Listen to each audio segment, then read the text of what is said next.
Okay, welcome to the video. Today we're going to be playing with type in Midjourney. Now, at this moment, I'm using Midjourney version 6. And of course, I'm also on the Midjourney Alpha website. So if you're using Discord, all of this stuff works the same, but Midjourney Alpha is its own standalone website, so it looks just a little different. So here's some things. As a designer, you're used to tools in Illustrator or CorelDRAW or Photoshop or whatever you're using, where you can put in a text box particular fonts. You could handle the kerning, you could handle outlines, you can handle all that. At this juncture, Midjourney doesn't give you any of those tools. And if you're a purist where you want absolutely explicit control of text and fonts in Midjourney, you're going to be extremely frustrated. Okay. But if you just let Midjourney drive the car, maybe you can find something that's going to work. And so that's where I would be with that. And that's what I want to show you today. So we're going to do two projects that are really kind of the same. And all we're going to change is the words. And I want to show the word that we're going to use with the text. And I want to show you what I'm talking about. So I have prepared a prompt sequence already just to save some time. And we're going to use the word sale because people use that all the time for retail, stuff's on sale. And we're going to do something bright with some 3D looking letters that are, some neon colors. Now we might take this image and put it inside of a poster or a social media ad or something. That's kind of how a lot of people are going to be using Midjourney, is for some sort of 3D rendering or something fun with the text, but we're not typesetting it. Okay. Now here's some things. First off, you have to use quotes. Okay. I like to do whatever word I'm using at the beginning. Okay. So here's the word sale. It's in quotes.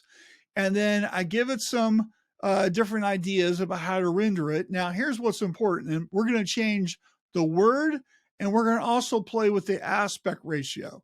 So the aspect ratio is it a square? Is it a rectangle? What is it? And what I'll tell you is that Midjourney, if you use it as a square, which is the default, and usually we wouldn't even type that in, it's a ratio of 1:1. A horizontal rectangle could be like 16:9. That's typically like your TV that you might have in your house. Okay, so that's a horizontal rectangle. And we're going to use a longer word, and we're going to change the aspect ratio, and I'll show you why. The next is the style command or stylize command. Here we're using permutations, power permutations. We're going to be doing a lot of words, and I've got some numbers set up. Now, words that have a lower style seem to get the word better than something with a really high style number, a creativity number like 1,000. So what I want to do is I want to show sale with all these prompts, and I want to show different versions, 0, 10, 20, all the way up to 100, right? So this is going to give us 44 different images of the word sale almost instantly. And all I have to do is hit go, hit command, and that's what return. And that's what I did. And here we go. Now some of these might not work and some of them will. And it's just right now, it's where it is with Midjourney. And you can see we've got some examples already. It's already rendered everything. And some of these are the word sale using neon colors, and some of them are not. And you can see which ones they are. And the reason I like Midjourney Alpha so much is that what we can do is we can say, hey, I like this, give me some more. And I can just hit very strong. And now we're getting some more like that, right? We could also try some of these that aren't quite right, but they tend to not ever get right, especially with text, right? So let's just use the ones where they've actually used the word sale. And and we'll just use those as our example. And see what we end up getting. Okay. And here's another one, and we'll pick one more, right? We'll do this one. Okay. So now here are our variations, and you can see, are we getting something that we can use for our project?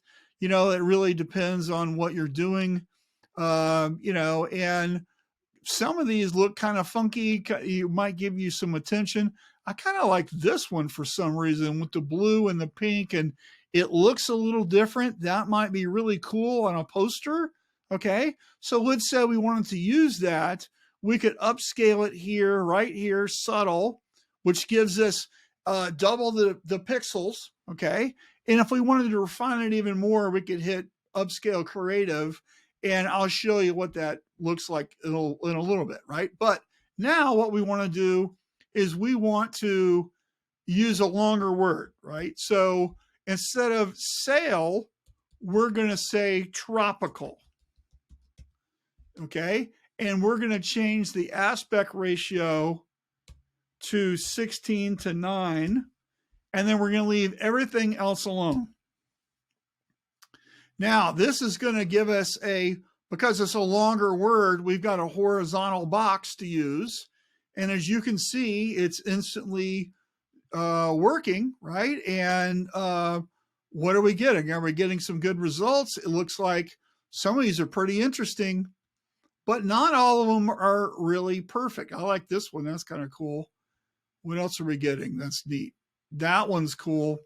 So, you know, so you can just go through these and you can pick the ones that you like the best and see if they work for what you're doing for your project, and refine it from there. I think this one's probably the best, right? So check that out. Could we use that in conjunction with what we're doing? It went ahead and put some leaves and some things behind it. I don't know if this works for our project or not, because I'm just making this up, but you can see how you're getting the results. And as you can also see, we're not getting everything is perfect. Sometimes you got to remix, you got to re-roll. Sometimes you got to put a little effort into it. Now, like I said at the beginning, if you're trying to get it exactly like you would typeset it in one of your programs like Illustrator, you're going to be really frustrated. If you just let Midjourney drive the car and whatever the results you get, you can use them and modify them later. That's probably where we are with Midjourney at this point. Anyway, thanks for watching the video. Really appreciate you. If you've got any questions or anything, you can find a lot of the answers in the Midjourney Experience newsletter. Just click the link, get signed up. It's only $12 a month, and we publish every single week. And we've got tons of tips just like this, just for you. All right, thanks for watching. See you.